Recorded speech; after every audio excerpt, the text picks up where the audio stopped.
As you can tell, I'm from the baby boomer era.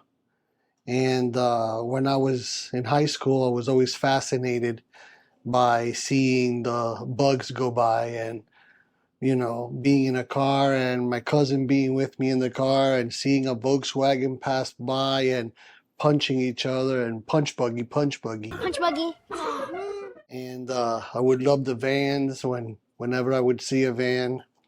And I had a couple of family members that had Volkswagens, and I always wanted to own one. I always wanted to drive one.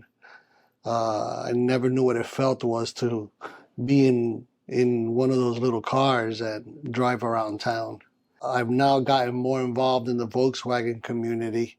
I just love the way it feels when you're inside your Volkswagen and you're cruising downtown or in the highway, and basically all you have is rolled down windows, no air conditioner, no luxuries. You don't have any cruise control, no power steering, no power brakes.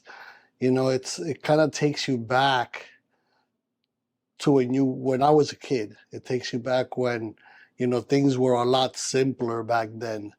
A lot of those things that we enjoy today, we didn't have back then, and we didn't need it back then. We actually enjoyed just the basic stuff that we needed. And that basic stuff was Volkswagen. Volkswagen was a basic little car. And, it was fun to drive. It was very economical. You could probably pick up a Volkswagen for $200-300 on the used market. A brand new one, I think, sold for a little bit over $1,000. Now the Volkswagen community has gotten so big. And not only is it a big community, it's a community of like-minded individuals that love that feeling of way back when. They love, being able to customize their Volkswagens, give them a little character of their own, where they paint them different colors and put in interiors that sometimes are wild and sometimes they're just regular custom interiors where they go back to the time where they were done. Volkswagen Beetle was first, I think, introduced like in the late 40s, 1948 perhaps, and they ran in production until 1979 in the United States. Some countries actually produced them for longer times, like Brazil and Mexico. 21 million Volkswagens produced worldwide. And California is a big market for them, and Florida is getting there. And I love my 1973 Bug. I had a 1972 Bug before that, which was my first one, and I poured my heart, soul, and a lot of money into it. Until tragically, a couple of years ago, I was involved in an accident. A lady T-boned me and totaled my red 1972 Bug. And I had purchased a 1973 Bug in order to fix it up and sell it. But being that I was involved in that accident and totaled my car, I decided to keep the green one. And it was a mess. The car was a complete mess when I got it.